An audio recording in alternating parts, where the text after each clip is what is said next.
Dr. Emily Anderson stifled a yawn as she stared at the holographic display floating above her desk at NASA's Deep Space Monitoring Program. The midnight shift was always quiet, but tonight felt different. The usual background radiation from distant stars had begun showing unusual patterns, rhythmic fluctuations that shouldn't exist naturally. "Hey Jerry, are you seeing this on Array 7? She called out to her colleague, who was half asleep in his ergonomic chair. Jerry Martinez straightened up, adjusting his thick-rimmed glasses. Array 7's been quiet all night. His voice trailed off as he pulled up the data. What the hell? Emily's fingers danced across the haptic interface, bringing up additional sensor readings. The patterns were appearing across multiple arrays now, converging in a way that made her stomach knot. This isn't random noise. These are directed signals, and they're heading straight for us. Could be a software glitch, Jerry suggested, but his face had gone pale. They both knew the system had too many redundancies for that. Emily pulled up the Galactic Survey Archive, a collection of deep space observations gathered over the past decade. Her hands trembled slightly as she overlaid the new data with historical readings. The match was undeniable. Jerry, look at this. These patterns, they're identical to the radiation signatures found in the dead zones. Everyone in the scientific community knew about the dead zones, regions of space where advanced civilizations had been detected, only to vanish completely within days. No debris, no remnants, just empty silence where thriving worlds once existed. The scientific community had dozens of theories, but no concrete explanations. Until now. Get Director Hayes on the line, Emily ordered, her scientific curiosity warring with primal fear, and contact the lunar observatories. We need confirmation. Before Jerry could reach for the comm, every screen in the control room flickered. The holographic displays distorted, showing cascading waves of interference that shouldn't have been possible with their quantum-stabilized systems. A new signal cut through the chaos, weak and fragmented, but clearly artificial. Emily's translation software began processing the transmission automatically. Warning. Earth. They come. Void hunters. Run. Hide. Cannot stop. The message repeated in various alien languages, each translation more desperate than the last. Emily's software identified the source. A small vessel on an erratic trajectory toward Earth, barely larger than a passenger shuttle. Multiple objects detected, Jerry shouted, his voice cracking. Massive ships, unlike anything in our database. They're everywhere. Emily's holoscreen filled with contact signatures, appearing through tiers in space she hadn't even known could exist.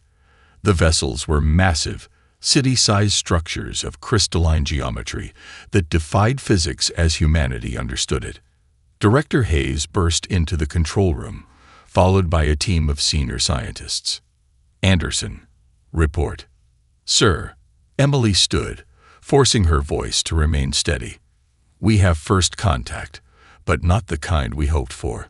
Those dead zones we've been studying. We're about to find out exactly what caused them. The refugee ship's transmission continued, growing clearer as it approached.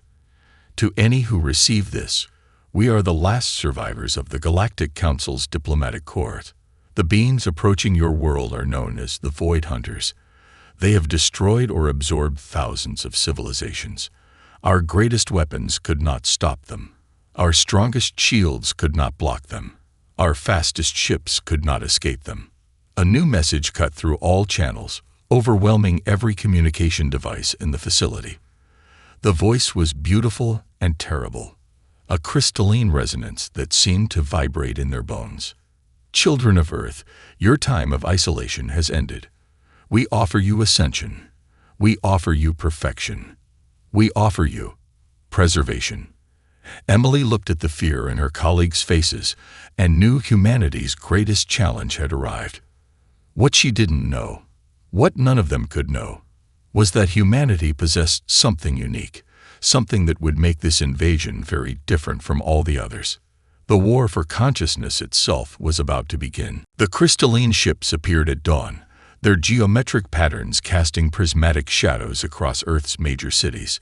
Emily watched from NASA's Emergency Command Center as the Void Hunters arranged themselves in a perfect dodecahedron formation above Earth, a display of mathematical precision that was both beautiful and terrifying. "Show-offs," muttered General Rebecca Hayes, who had taken command of Earth's unified defense forces. They could have arrived anywhere, but they chose sunrise. Psychological warfare. The general's observation proved prophetic. At exactly local noon, every electronic device on Earth's day side went dark. Phones, computers, even shielded military equipment, all dead. The darkness lasted precisely 1 minute before power returned, leaving humanity with an unmistakable message. Resistance was futile. "Dr. Anderson," the general's voice was tight. "Your team's analysis." Emily projected her findings. "Their ships aren't built, they're grown. Living crystal with computational capabilities beyond anything we theorized. And that demonstration, it wasn't an EMP. They literally paused time in our devices. We're dealing with beings who can manipulate fundamental forces we barely understand." The room fell silent as a new hologram materialized in their midst, a figure of translucent crystal that shifted and flowed like liquid glass. Its voice resonated at frequencies that made Emily's teeth ache. "I am Nexus Prime, voice of the Ascended," it announced. "We bring salvation through unity. Your biological existence is inefficient, temporary. We offer permanent preservation within our network." General Hayes stepped forward. "And if we decline?" "Decline?" Nexus Prime's form rippled with what might have been amusement. "Let us demonstrate the gift we offer." The being gestured, and screens showed a gathering in Times Square. Hundreds of humans had assembled, drawn by some unseen force.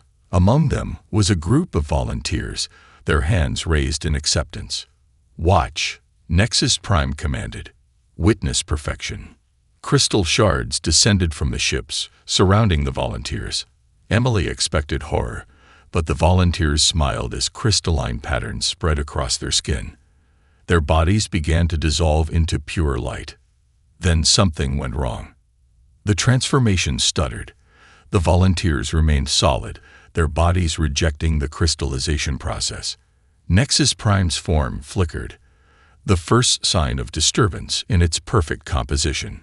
"Impossible," it whispered. For the first time, uncertainty colored its resonant voice. Emily's instruments were recording everything. Their consciousness absorption technology. "It's failing. Something about human neural patterns is resistant." The demonstration ended abruptly. The crystal shards retreated, leaving the volunteers shaken but unharmed. Nexus Prime's form stabilized, but its perfect symmetry remained slightly distorted. "Your species requires further study," it announced. "We grant you 48 hours to prepare your leaders for preliminary integration discussions."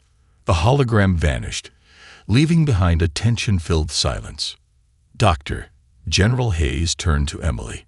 "You have 48 hours to figure out why their technology failed. Whatever makes us different, that's our only hope." Emily was already analyzing the data. Human brainwave patterns during the attempt showed something fascinating. Chaotic spikes of activity in regions associated with creativity and abstract thinking. While the volunteers' bodies had begun the transformation, their minds had generated interference patterns that disrupted the process. "General," she looked up from her readings, "I don't think they failed because we're stronger or more advanced. They failed because we're more chaotic, more human."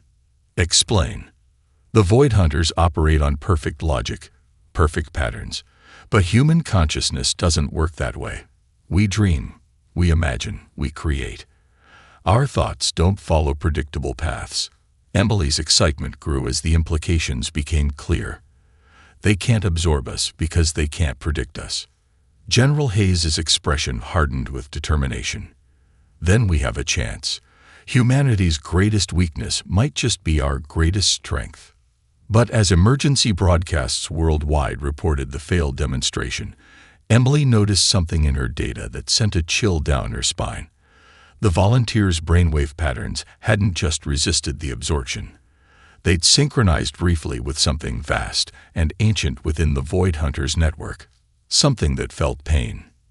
The true nature of their enemy was far more complex and tragic than anyone suspected. Dr. Emily Anderson hadn't slept in 36 hours, but the data streaming across her holoscreens kept her wide awake. The patterns were unlike anything she'd ever seen. Human brainwaves intersecting with the Void Hunters' crystalline frequencies in impossible ways. Dr. Martinez, look at this. She highlighted a particular sequence. During the failed absorption, the volunteers' neural patterns created quantum interference. It's like their thoughts were existing in multiple states simultaneously. James Martinez leaned closer, his exhaustion forgotten. That shouldn't be possible. Unless he pulled up his own research on human consciousness. Remember that study about creativity and quantum coherence in the brain? The one everyone dismissed as pseudoscience. Emily's eyes widened. You think there's a connection? Think about it. James gestured excitedly.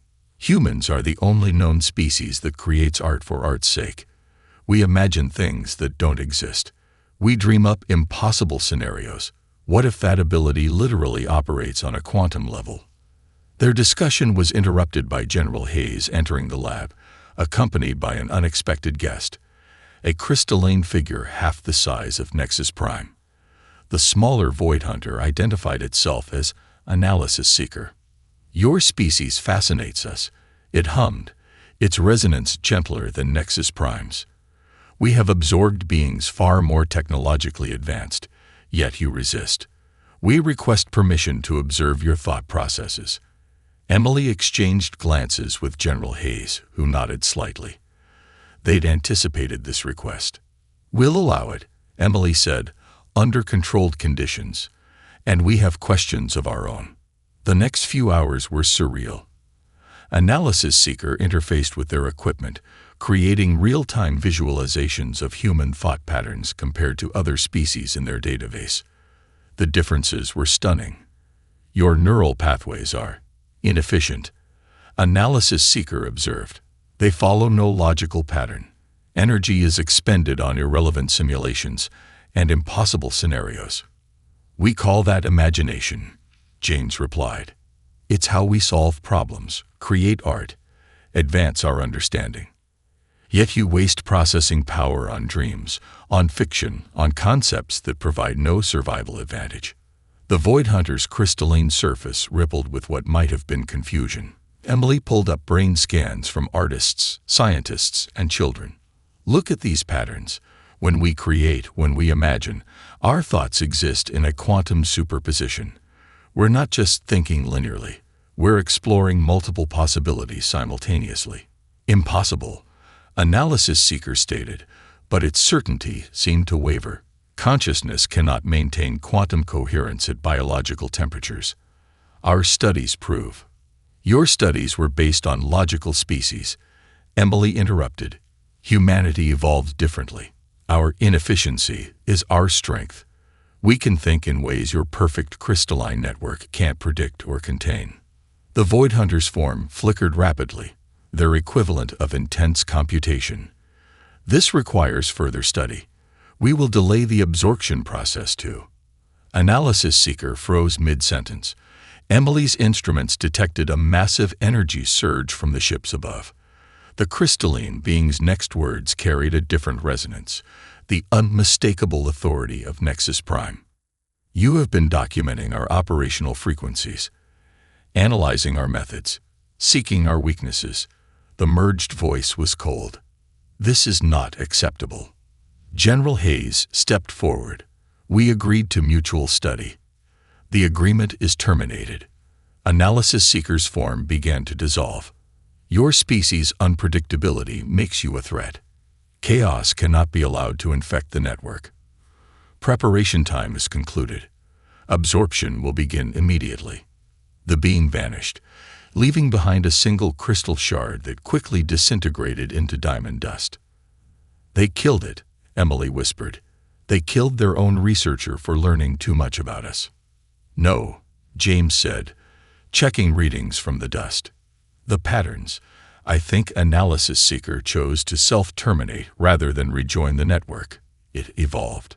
Started thinking like us. General Hayes was already on her comm. All forces to battle stations. They're coming.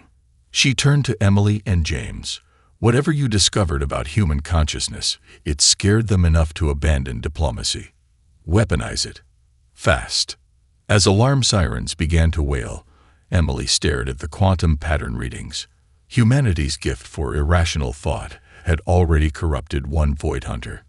Perhaps their greatest defense wouldn't be technology or weapons, but the very chaos of human consciousness itself. The real question was, could they weaponize imagination before the Void Hunters decided to eliminate humanity entirely? Commander Diana Wright watched Luna Base's holographic defense grid light up like a Christmas tree. The Void Hunters had emerged from nowhere, their crystalline ships materializing through tiers in spacetime directly above the moon's surface. Status report. She barked, her voice steady despite the chaos erupting around her. 6 capital ships, Commander, her tactical officer reported. Standard hexagonal attack formation. They're not even trying to hide their approach vectors. Why would they? Diana muttered. They think they've already won. She opened a base-wide channel. This is Commander Wright. Execute Operation Butterfly. The name was her idea. A reminder that tiny changes could create massive effects. The Void Hunters were about to learn exactly how unpredictable humans could be. The first wave of crystalline fighters descended toward Luna Base's main dome, only to meet an apparently defenseless facility. No rail guns, no missile batteries, no energy shields, just thousands of maintenance drones continuing their routine work on the surface. Then the drones changed. Mining lasers meant for cutting rock sliced through crystalline hulls. Maintenance Waldos grabbed fighters and smashed them together. Construction bots normally used for repairs began welding Void Hunter ships to the lunar surface. They're adapting, the tactical officer warned, changing frequencies to disable the drones. Diana smiled. That's what we wanted. Execute Phase 2. The drone's programming wasn't just random. It was intentionally chaotic. Each time the Void Hunters adapted to one pattern, the drone switched to another. There was no logic to predict, no strategy to counter. Just pure, human improvisation encoded into machines. On her screen, Diana watched a mining drone drill straight through a fighter's crystal hull, its targeting systems running on nothing more complex than old video game AI. Another drone, guided by randomized dance choreography algorithms, pirouetted through enemy fire to attach explosive charges. "Mom," her communications officer called out, "we're receiving a transmission from the enemy command ship." The crystalline face of Nexus Prime appeared on the main screen, its perfect symmetry now markedly disturbed. "Your resistance is illogical. You cannot win. Your tactics have no pattern, no purpose." "That's the point," Diana replied, watching as another wave of fighters fell to her chaos-programmed drones. Humans specialized in being unpredictable. You can't counter what you can't predict. A massive explosion rocked the base. One of the capital ships had fired its main weapon, a beam of concentrated void energy that began eating through the lunar crust itself. "All personnel, execute Protocol Wonderland," Diana ordered, using the code name for their most desperate strategy. The base's 3,000 inhabitants had trained for this. Instead of running to shelter, they ran in random directions. Instead of following emergency protocols, they deliberately broke them. Each person became a unique variable in an equation too complex for even the Void Hunters to solve. Maintenance workers repurposed life support systems into weapons. Scientists turned their research equipment into improvised explosives. Even the base's AI refused to behave logically, its decisions based on random number generators seeded with human brainwave patterns. But the victory came at a cost. The void energy continued eating through the moon's surface. Secondary domes began to crack. Life support warnings blared throughout the facility. Base integrity at 15%. The systems officer reported grimly. We can't hold much longer. Diana watched another capital ship fall to her chaotic defense, its crystalline structure shattered by the sheer impossibility of predicting where the next attack would come from. But 4 remained, and Luna Base was dying. Begin evacuation, she ordered. Random patterns, no organized retreat. Let's give them one last lesson in chaos. As her crew abandoned their posts in deliberately erratic ways, Diana transmitted their battle data to Earth. They'd proven something vital. The Void Hunters could be hurt, could be confused, could be beaten. Their perfect logic was their weakness, and humanity's chaos was a weapon more powerful than any technology. Luna Base was lost, but they'd bought Earth precious time and even more precious knowledge. As Diana boarded the last escape pod, programming it to follow an irregular trajectory even she couldn't predict, she allowed herself a grim smile. The Void Hunters had wanted to study human unpredictability. Well, class was in session. The captured Void Hunter vessel hung in Earth's orbit like a broken mirror, its crystalline surface webbed with cracks from Luna Base's final assault. Dr. Emily Anderson led her team through its translucent corridors, each step echoing with an unsettling resonance. Remember, she whispered into her comm, we have 20 minutes before the recovery fleet arrives. Let's make them count. The ship's interior defied conventional physics. Spaces folded into themselves, corridors shifted like living geometry, and every surface hummed with trapped energy. But it was the whispers that unnerved them most, distant echoes of voices that seemed to come from the crystal itself. Dr. Anderson, her neural interface specialist, Dr. Sarah Wong, called out, "You need to see this." They'd reached what appeared to be a processing node, a chamber where crystalline structures converged into a pulsing geometric heart. Sarah's instruments were going haywire, detecting massive amounts of neural activity. "This isn't just a computer," Sarah said, her voice shaking. "These are consciousness patterns. Millions of them." Emily connected her quantum scanner to the node, and the horror of the Void Hunter's true nature revealed itself. The consciousness patterns weren't stored or preserved. They were being used. Countless minds trapped in endless calculation cycles, their very essence converted into processing power. "They're aware," Emily breathed, reading the data. "Every absorbed consciousness is still conscious, still thinking, still suffering." A soft cry drew their attention.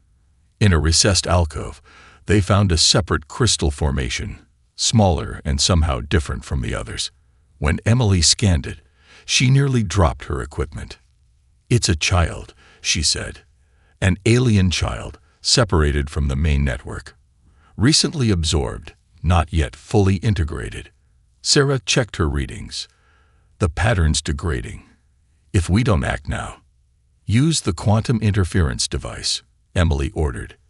"The one based on human brainwave patterns. If our chaos disrupts their network." They worked frantically, using their understanding of human consciousness to create a feedback loop in the crystal's perfect patterns. For several tense moments, nothing happened. Then the crystal began to vibrate, its structure transforming. A small figure materialized, a being of light and vapor that slowly solidified into a corporeal form. The alien child, no taller than a human toddler, had iridescent skin and multiple eyes that opened with confusion and fear. The others, it spoke through their translation software. So many others, still trapped, still calculating. Before Emily could respond, the ship's emergency systems activated. The recovery fleet had arrived early. "We need to move," Sarah urged. "We have the data. We have proof." Emily scooped up the alien child, who clung to her environmental suit. "Broadcast everything," she ordered as they ran. "Send it to every frequency, every channel. The galaxy needs to know the truth." They barely reached their shuttle before the Void Hunter fleet opened fire. As they accelerated away from the derelict ship, Emily watched the recovered data scroll across her screens. The numbers were staggering. Trillions of consciousnesses trapped in crystalline matrices, powering the very network that had absorbed them. Why? The alien child asked as Earth grew larger in their viewport. Why do they do this? Emily thought of Analysis Seeker, of the fear she'd seen when the Void Hunters encountered human chaos. Because they're afraid, she realized. Afraid of change, of uncertainty, of death itself. They think they're preserving life, but they're just hiding from it. Back in Earth's secure facilities, the alien child's testimony proved invaluable. It described the absorption process, the eternal computational prison, and most importantly, the weakness in the Hunter's network. The crystals remember, it explained, multiple eyes blinking sadly. They remember being free, being alive, being chaotic. Emily sent her findings to Commander Wright, who was organizing Earth's defense fleet.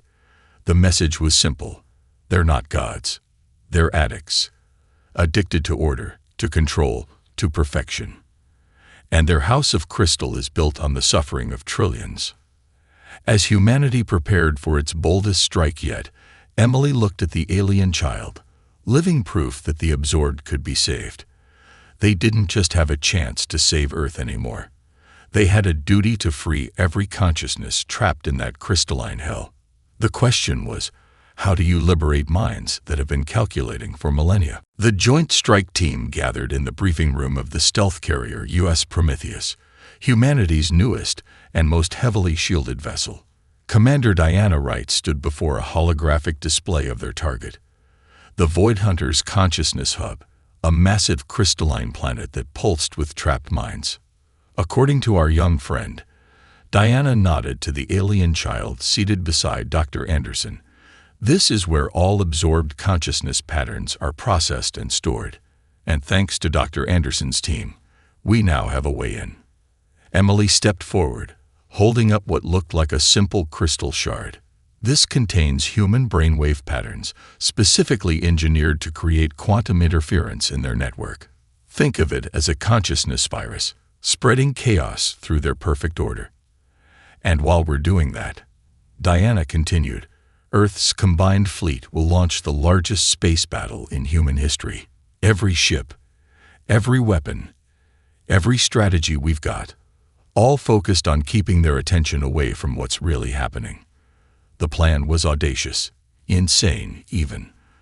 The strike team would pose as willing converts, allowing themselves to be absorbed while carrying quantum-shielded devices containing the interference pattern. The Void Hunters' own absorption technology would then spread human chaos throughout their network. One more thing, Emily added grimly. Our scans suggest the hub itself might be conscious, the vast, crystalline mind that may have been the first of the Void Hunters. If we're right, it's been alive for millions of years, and it might be as much a prisoner as those it holds. The mission launched at dawn.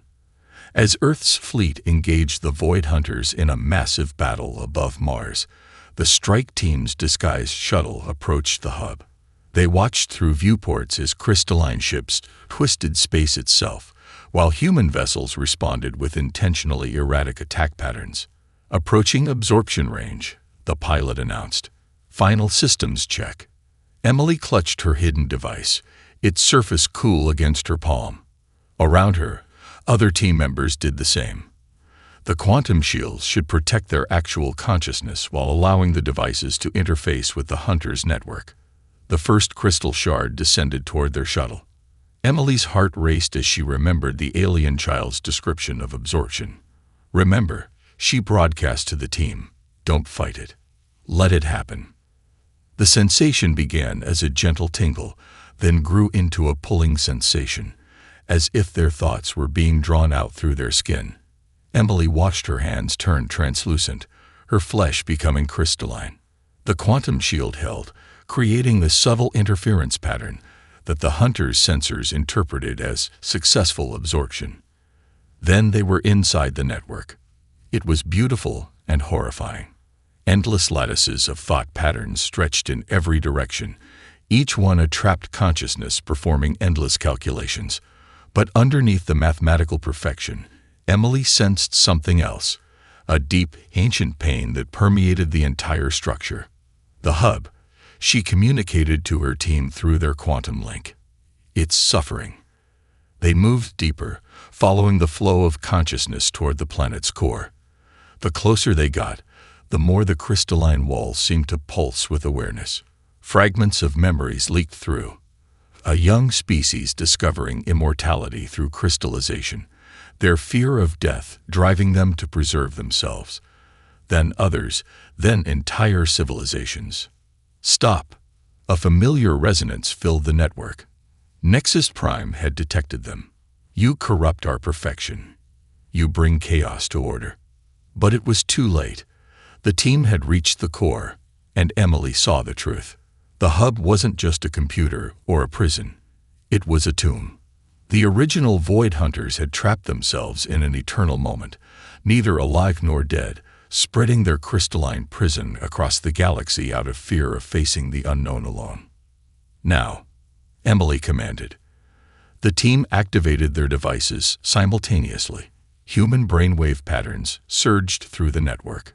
Dreams, imagination, creativity, fear, love, hope, all the beautiful chaos of organic consciousness. The crystal walls began to sing. In orbit above Mars, the battle stopped as every Void Hunter ship suddenly froze. Inside the network, billions of trapped minds stirred, awakening to the first new thoughts they'd had in millennia. The revolution had begun. But no one, not even Emily, could predict what these imprisoned minds would do with their newfound chaos. Freedom, after all, was the most unpredictable force of all. The chaos spread through the crystalline network like wildfire in a drought. Emily watched in awe as human consciousness patterns collided with trapped minds, creating cascading waves of awakening that rippled through the hub's structure. Status report. Commander Wright's voice crackled through their quantum link, now distorted by the growing chaos in the network. It's working, Emily responded, but something's happening that we didn't expect. The absorbed minds. They're not just waking up. They're evolving. Around them, the geometric perfection of the crystal matrix began to fracture, not into random shapes, but into organic patterns. Billions of consciousness patterns, frozen for millennia in endless calculation loops, were experiencing emotion again. The result was spectacular and terrifying. In orbit around Mars, Void Hunter ships began moving erratically. Some turned on each other, their weapons firing in strange patterns. Others simply shut down, their crystalline surfaces clouding over like frosted glass. A few started executing impossible maneuvers, their movements reflecting the newly chaotic thoughts of their awakened crews.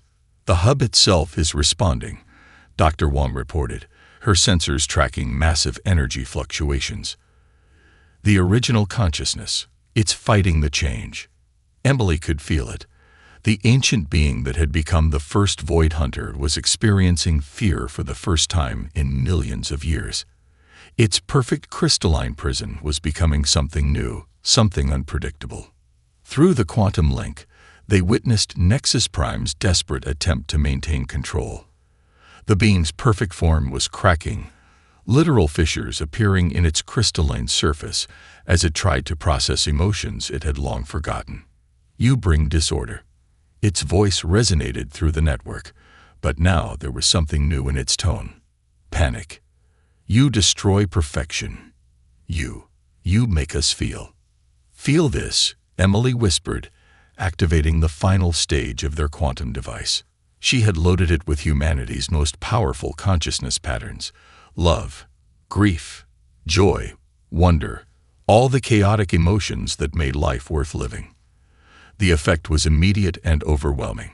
Throughout the network, trapped minds began sharing memories, dreams, and feelings.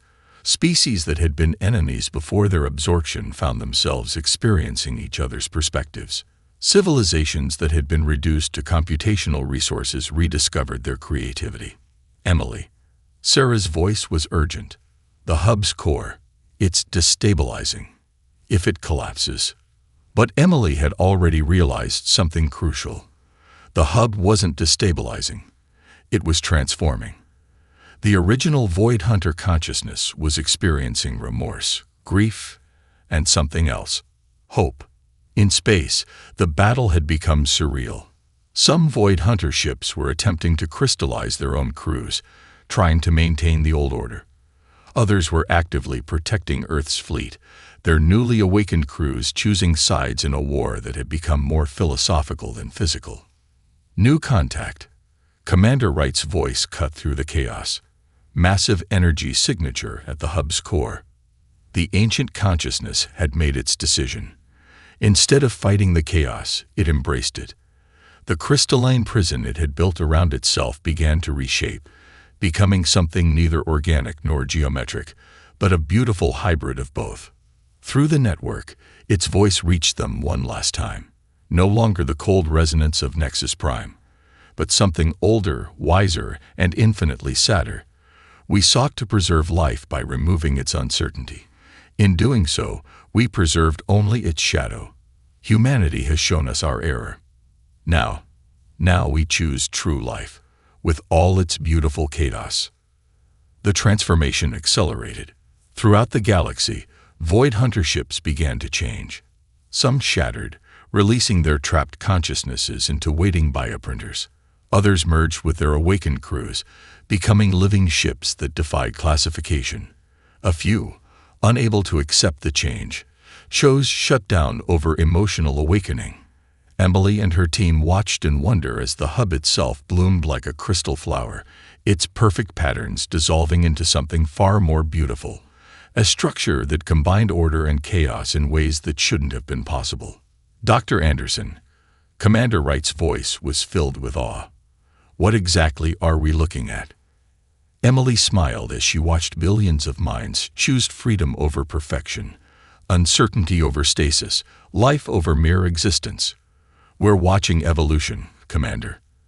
The next step in consciousness itself. The digital revolution had succeeded beyond their wildest dreams. But as the first newly freed minds began to express themselves, Emily realized their greatest challenge still lay ahead: helping trillions of beings learn how to live again. 1 year after the dissolution of the Void Hunter network, Emily stood in the newly constructed Consciousness Integration Center, watching as another wave of freed minds found their way back to physical form. The bioprinting chambers worked continuously, recreating bodies for species that had been trapped in crystal for millennia. Remarkable, said Kittel, the alien child they had first rescued, now serving as an ambassador between the freed consciousnesses and their new bodies. Each awakening is unique. Some remember everything, others nothing. But they all share one thing: a deep appreciation for uncertainty. Emily nodded, watching as a newly printed being took its first physical steps in 10,000 years. The integration process wasn't always smooth. Some minds had been calculating for so long that they struggled with the concept of free will. Others emerged with hybrid consciousness, forever changed by their time in the network. Dr. Anderson, Commander Wright's voice drew her attention. Diana had traded her military uniform for diplomatic attire, now serving as humanity's first representative to the reformed Galactic Council. The original consciousness wants to speak with you. They made their way to the communication chamber, where a portion of the ancient Void Hunter consciousness resided in a voluntary crystalline form. Unlike its previous perfect geometry, its structure now flowed in organic patterns, combining order and chaos in mesmerizing ways. Emily Anderson. Its voice had changed too, becoming warmer, though still carrying echoes of its crystalline nature. We have reached a decision about our future. The being, which now called itself First Memory, had been wrestling with its role in the galaxy's transformation. Its confession of the Void Hunter's origins had shocked everyone. They had been a species so afraid of death that they had turned themselves into living crystals, eventually convincing themselves that forcing this transformation on others was an act of mercy. Some of us choose to remain in crystalline form. First Memory continued, but transformed, combining your gift of chaos with our native order. Others will return to biological existence, But all of us have learned that true immortality lies not in perfect preservation, but in perfect change. Around them, the integration center hummed with activity. Former Void Hunters worked alongside their previous victims, their shared experience in the network having broken down ancient prejudices. The medical bay was particularly busy, as Dr. Wong and her team helped newly embodied beings cope with the psychological challenges of physical existence. There's something else. First Memory's form rippled. We have detected other crystalline networks at the edges of known space. Species who, like us, chose stasis over change. They will come, seeking to understand what happened here. Emily felt a chill. Are they hostile? They are. Afraid. As we were. But now we can show them a different path. First Memory's structure shifted, revealing patterns that somehow combined mathematical precision with artistic beauty. Humanity's gift of chaos has taught us that consciousness itself is ever evolving. We would like to explore this evolution together. Later, standing on the observation deck, Emily watched Earth glowing blue and green below. Ships of all kinds orbited the planet, crystalline, organic, and hybrid vessels carrying representatives from across the galaxy. Earth had become more than just humanity's home. It was now the center of a grand experiment in consciousness itself. Quite a view. Diana joined her at the window. Hard to believe it's only been a year. The galaxy's changing so fast. Emily smiled, remembering the fear they'd felt when the Void Hunters first appeared. That's the point, isn't it? Change, uncertainty, chaos. They're not our weaknesses. They're the source of our strength. Alert chimed softly. Another group of consciousness patterns was ready for integration. Among them were former Void Hunters who had chosen to experience biological life, researchers eager to study the merger of crystalline and organic thought, and ancient beings ready to live again. As Emily headed back to the integration chamber, she thought about the message they'd sent to those other crystalline networks out there in the dark. Life isn't about achieving perfection. It's about embracing imperfection. Come learn what chaos can teach you. The universe, after all, had always been chaotic. Humanity had simply reminded it how beautiful that chaos could be. And somewhere in the quantum realm where consciousness touched reality, countless minds continued to evolve, exploring the endless possibilities that existed at the edge of order and chaos, certainty and doubt, perfection and change. The story of consciousness was just beginning.